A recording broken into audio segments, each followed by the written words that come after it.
Sa gitna ng mga pasabog sa investigasyon ng Senado sa flood control scandal, ang pagtindi rin ng posibleng banta laban sa ilang akusado.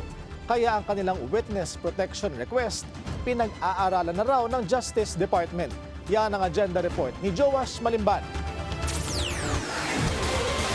2022 raw nagsimula ang mga umano'y anomalya sa DPWH flood control projects at kickback schemes. Ayon sa inilabas na statement ni former Bulacan District Engineer Henry Alcantara.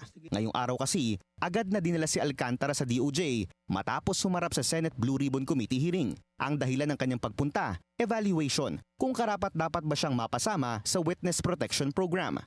Yung sa kanyang statement kasi, nung nag-umpisa ang mga controversy na yan, 2022, when he was DE of Malolos.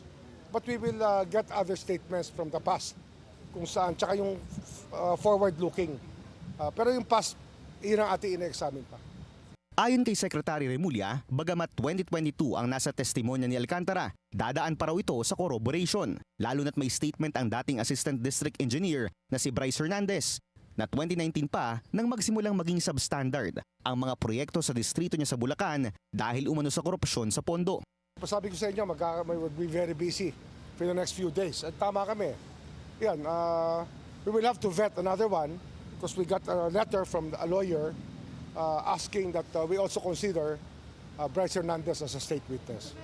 Ayon sa DOJ, mahabang proseso ang evaluation para mapasama ang isang personalidad sa WPP o di kaya'y ma-discharge bilang isang state witness. Una, kailangang mapatunayang makatotohanan at authentic ang statement nito. Ikalawa, dapat makakita ng sapat na basihang mayroong banta sa kanilang kaligtasan. Dagdag pa riyan ang konsiderasyon na hindi maituturing na most guilty ang personalidad na ito. Nakatakda ring makipagpulong muli ang DOJ sa mga diskaya ngayong linggo para sa pagpapatuloy ng kanilang evaluation sa WPP.